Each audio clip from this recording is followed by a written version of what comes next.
Bom, caros alunos, o que são instruções de string? São instruções que mexem com operandos endereçados por SI e DI, que são os registradores indexados, né? SI é o endereçamento fonte, né? E o DI, endereçamento destino. Source Index, Destination Index. Então você tem instruções de strings que podem ser precedidas pelo prefixo rep, né, de repetição. Você vai repetir CX vezes, SX vezes alguma determinada operação, né? Então vou ver aqui exemplo. Vou deixar esse cara aqui, esse primeiro, essas instruções de comparação para depois, tá? Bom, essa aqui é uma instrução interessante, uma instrução de cópia, né? Na verdade, ele carrega load, né? Load esse S de string, esse B, esse W, esse D e esse Q aqui, eles dizem o tamanho da coisa que você quer carregar, né? Então, por exemplo, load SW, né? Ele vai carregar o o na verdade aqui não é bem o byte, né? É o byte ou a word ou a double word ou a quad word. Então vamos mudar aqui. Eu dei uma parada aqui porque eu vi um erro aqui. Vamos mudar o byte pelo valor, né? Apontado por SI. Vamos botar valor aqui. O valor, o dado apontado por SI ou SI ou RSI, e vai botar em AL se for um byte, né? Se for uma instrução de load SB, ou AX se for uma instrução de 16 bits, ou EAX se for o D de double word, ou RAX se for o Q de quad word. Bem, na verdade o que eu devia ter escrito aqui foi o que eu escrevi aqui abaixo, né?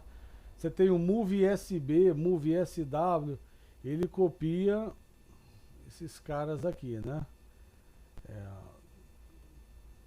Só que essa aqui, na verdade, é a única instrução que pode mexer com dois endereços, né?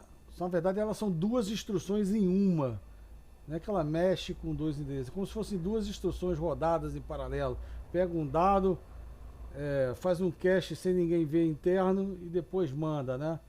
Então ela copia do endereço apontado pelo registrador fonte para o endereço apontado pelo registrador destino. Então essa é uma instrução importante, tá? O prefixo rep, né? Ele vai executar aquela instrução várias vezes, né? Repetem com a condição CX, SX e RCX vezes a instrução de string subsequente, tá? Até ele vai decrementando o CX em cada repetição, né? E vai fazendo. Ele pode, por exemplo, pode copiar um bloco de memória inteiro, como a gente vai ver mais adiante, né? Tem essas duas aqui, tá? Essa aqui pra gente, no momento a gente vai pular. Essa de baixo aqui, ela faz o contrário daquela LODS, né? Só que ela pega do acumulador e joga para a memória. Características interessantes que diferem essas instruções de uma cópia qualquer, né? A cada execução dessas instruções, né? Os registradores, eles são incrementados, né? Você vê aqui que toda vez que você acessa uma instrução de cópia apontada pelo registrador fonte ou registrador destino, por exemplo, se eu vou pegar um byte, ler um byte apontado pelo registrador fonte, Aí ao final da execução, né, aqui quando eu falo SI pode ser o ESI ou RSI, tá? Toda vez que eu acessar um byte apontado por SI, o SI é incrementado. Se eu acessar uma word, o SI é incrementado de 2 unidades. Se eu acessar uma double word, aí 4 unidades. Quad word, 8 unidades. É a mesma coisa no DI, tá? Quer dizer, toda vez que você acessa, ele já prepara o endereço seguinte. Isso aí facilita você preencher uma região de memória com um determinado valor, né? Zerar uma posição de memória, tá?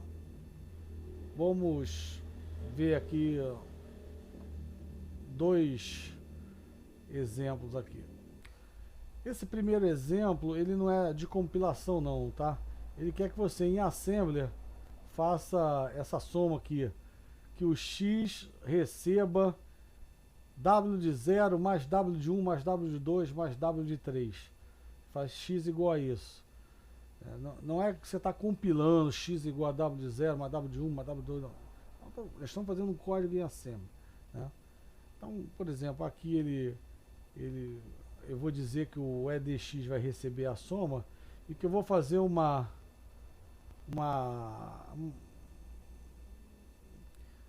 cópia de 4 endereços. Vou fazer um loop de 4 aqui, né? Um loop de 4 interações. Vou pegar aqui o endereço do W de 0, né? Quem é o W de 0? Está em EBX mais 24. Então o endereço dele eu passei para o EAX. E esse endereço vai ser o meu fonte, já que eu estou querendo somar, tá? Querendo somar. Então botei o fonte aqui no ESI. Aí eu faço, estou exemplo só de como usar o LODS, né? Pegando as double words aqui, no caso aqui de inteiros e ponteiros de 32 bits. Aí eu carrego o W de 0, dei o LODS, carreguei o W de 0. Aí na próxima repetição eu vou carregar o W de 1, na seguinte o W de 2. Por quê? Porque quando eu fiz esse LODS aqui, o ESI ele já foi incrementado de 4 unidades e já vai estar apontando para o W de 1. Tá? E depois vai incrementar de 4 unidades de 2 e vai apontar para o W de 2. E por aí vai. Tá? Então aqui, começando aqui e terminando aqui, a gente tem um loop. Tá? Um loop. Aqui é o loop, né? Vou botar aqui. Aqui é o loop. O loop de 4 iterações. 4 repetições aqui, esse loop aqui. Então eu carrego o W de 0. Somo ao valor acumulado, que ele é iniciado com 0 aqui, né? Somei ao valor acumulado. Decrementei o SX. Enquanto não deu 0 esse decremento, eu vou para a iteração. Então, salte se não for 0, né? Ele atualiza as flags após qualquer instrução matemática, incluindo o decremento. Se o decremento, o valor não deu 0, ele volta aqui para o L1, tá? E aí eu pego o valor final acumulado em EDX e jogo para o X. Esse aqui foi só um exemplo bobinho em Assembly, não é um exemplo de compilação, só para ilustrar aqui, tá? Esse exemplo aqui é bem interessante. Aqui a gente vai usando uma única instrução. É claro que você vai ter que preparar a instrução primeiro, mas usando uma única instrução, você zera um bloco de 200 posições. E como exemplo aqui, ele está dizendo que ele vai zerar do Z0 ao Z de 199, tá?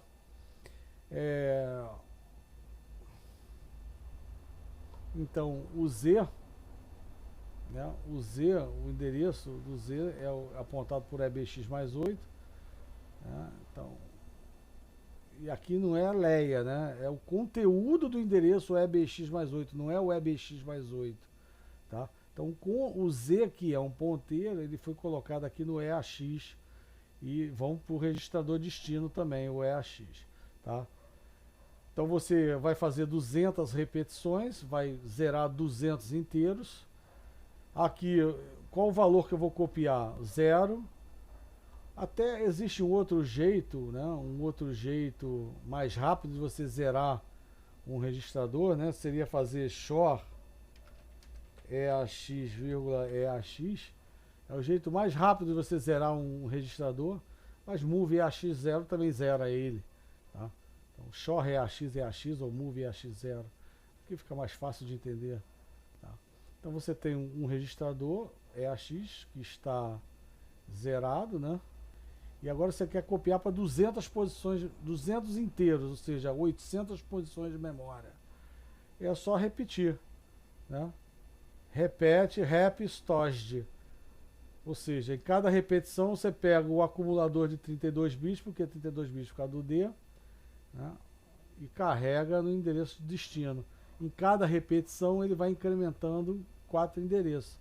Então vai zerar 800 posições de memória mesmo. Tá bem interessante aqui. Essa aqui, rapidamente você zera, preenche toda uma tela azul. Aí você tem que fazer o RGB lá, igual a tela azul. Bota no valor e dá um rep storage, tá? Aqui, por exemplo, é um exemplo também bem legal. Só que, não, esse exemplo aqui, leiam vocês aqui. Eu quero esse exemplo aqui, tá? Esse exemplo aqui, ele faz o seguinte, ele copia um vetor no outro. Tá? Eu quero copiar, fazer todo o conteúdo do vetor Z ser igual a todo o conteúdo do vetor W. Tá? O exemplo de cima aqui fica mais fácil entender depois que a gente vê a próxima sessão. Mas quem quiser dá uma lida nele. Então vamos copiar as 4 componentes do vetor W no vetor Z, usando uma única instrução, aquela move SD, tá? Move SD. Então você bota fonte no SI. Quem é o fonte? É o W, né? Faz isso. O load effective address do EBX mais 24, que é o endereço do W de 0. Na verdade, o que você está fazendo aqui é copiando EBX mais 24 no EAX, né? E jogando para o ESI, é o fonte. E vai copiar para onde? Para o destino. Quem é o destino? É o Z. Então pega o Z, aqui essas duas linhas aqui copiam o Z para o destino. Quantas cópias? 4. Então prepara o SX e aqui vai usar uma instrução de repetição. Ele copia SX vezes, né? Como SX é 4, 4 componentes de W para Z. Excelente, né? Como copiar um bloco de memória. E aqui você pode pensar em copiar megabyte, né? 1 megabyte numa instrução só. Viu? Então é bem interessante essa instrução e eu quero a exemplificação dela no laboratório. O trabalho que eu vou passar. Não é no laboratório, no trabalho de compilação que eu vou passar. Forte abraço e o próximo vídeo a gente já vai ver a parte de operações de lógica e operações aritméticas.